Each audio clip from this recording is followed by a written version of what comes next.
Namaste world. Welcome to my channel, and if you are new to my channel, please subscribe to my channel, hit the bell icon and follow me on Instagram. In today's video, we are going to talk about the most beautiful, the very gorgeous Monstera deliciosa. So this plant is originally from the tropical rainforest. It likes humidity and warm climate. It is a hermaphroditic, that means it grows on other plants and climbs up. So this plant has fenestrations or holes on the leaves of the plant. These fenestrations or holes help the plant with wind resistance and also helps in flowing of the water, because as I said, these are from the tropical rainforest. It's continuously raining, so these holes on the leaves help the water to just flow off. So there is one funny story with respect to the fenestrations or the holes on the leaves. When I was young and I had just started gardening, and with respect to the holes, when I had asked my parents that why does this plant have holes on the leaves, they said that it is to help other plants or the plants that grow on the ground to get the sunlight. This plant helps because it has such big leaves and other plants are shielded by the leaves of this plant, so that those plants which grow on the ground do not get the sunlight. This plant is kind enough to have fenestrations or holes on it so that the sunlight passes through the leaves of this plant and reaches the plants who actually also need them. So I always thought that this plant is kind, and I know that plants are kind and giving, and we never know that maybe one of the reasons that this plant has fenestrations or holes on it. But scientifically, these fenestrations are for wind resistance and flowing of the water. So as the name suggests, Monstera means huge, humongous, and deliciosa refers to the fruit that grows on this plant, which is very delicious. So we got this plant directly from the rainforest to our homes, and now we need to take care of this plant and help it grow healthy and nicely. So I'll be talking about 3 care tips of how to take care of this plant and help it grow in a small pot in our homes. Let's begin with it. The first point we will be discussing about soil and watering requirements. Moist soil, usually on the drier side, is preferable for this particular plant. Always make sure that the soil is not soggy, because it has aerial roots and it has very long roots, very developed roots. It is always safe to see that you do not overwater it and the soil is not soggy, because it can cause viral or bacterial infection for the plant. We always have to make sure to maintain a pH level of 5.5 to 7 for this particular plant. For soil requirements, we can have a soil mixture of 1:1:1 of garden soil, compost and coco peat, so that this particular plant gets all the nutrients from the soil. It is a very heavy feeder because it comes from the rainforest. It is a plant which gets so many nutrients from the rainforest soil. Can we give that in a pot? Yes, we can, just by going ahead and fertilizing it maybe every 1 or 2 months. It is very good to always provide it with a nitrogen rich fertilizer, because it has such huge leaves, as you can see, and it requires nitrogen for producing and helping it grow bigger leaves. The second point we will be discussing about sunlight. So this plant requires maximum and the brightest indirect light. My elbow variegator, that is this particular guy, is always in a bright sunny place.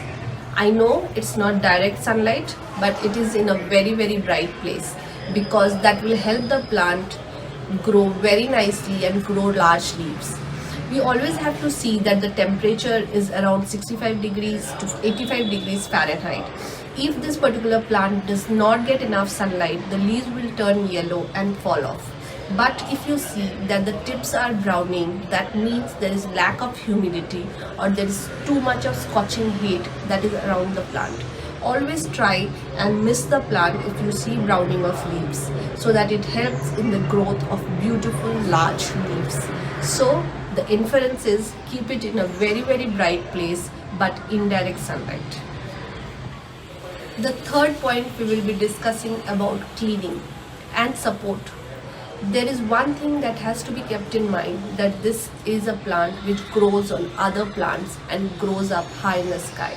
So this plant has to be given support to grow straight. And the other thing with respect to cleaning, what we have to keep in mind is it has such large leaves that if not cleaned, it can hinder the growth of this plant. Always take a clean cloth, wet it and wipe the leaves nicely and thoroughly. You can use 1 or 2 drops of lemon to clean the water stains that are there on the plant so that the leaves are luscious, green and shiny. Always keep the plant clean. It helps in photosynthesis and helps in growth of the plant, and this is very helpful to keep the plant healthy and nice. And the other thing with respect to the support, try to give it a moss stick. I had actually given it a moss stick to get the support and grow, and you can see that the plant is actually growing in one particular direction and straight. So provide a moss stick and always keep cleaning the plant. And there is one thing which I had faced, and it's a real life example, that my Monstera would not throw any leaves. This particular Monstera and the one on the behind is the one which were bought together, and we had bought the plants together from the nursery. They had only 2 leaves each. This one was growing, but the other one would not throw any leaves. I had done everything possible to help it throw new leaves, but it would not. First I chopped off 1 leaf, it would not. I had repotted it, it would not grow. So I was really upset, and I did everything other possible to get leaves from this plant.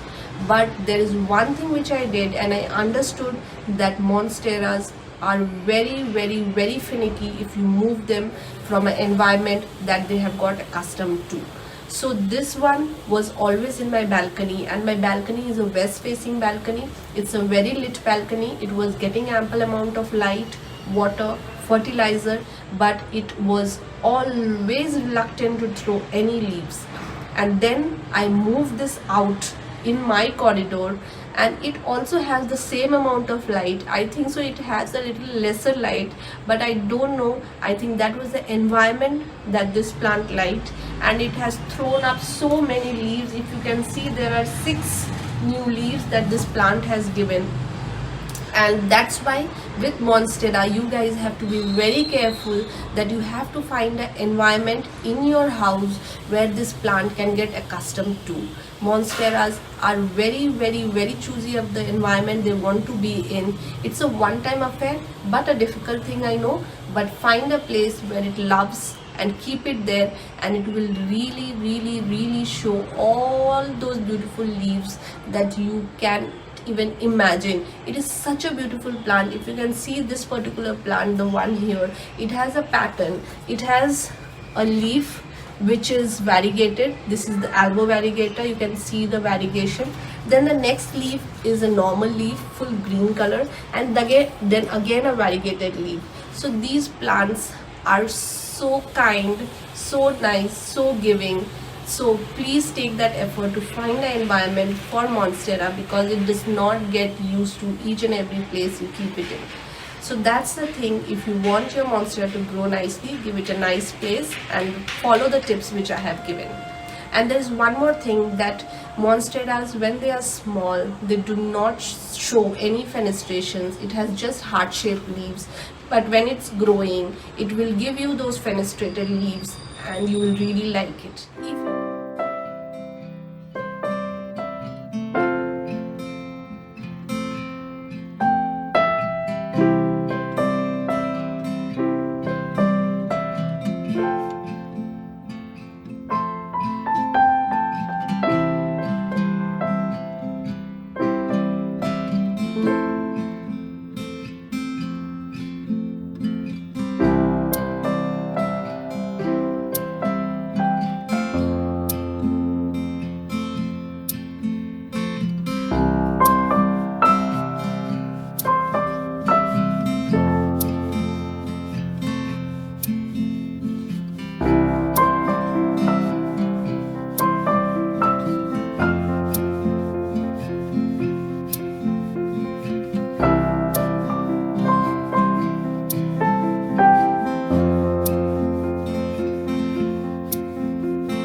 like this video, please subscribe to my channel, hit the bell icon and follow me on Instagram.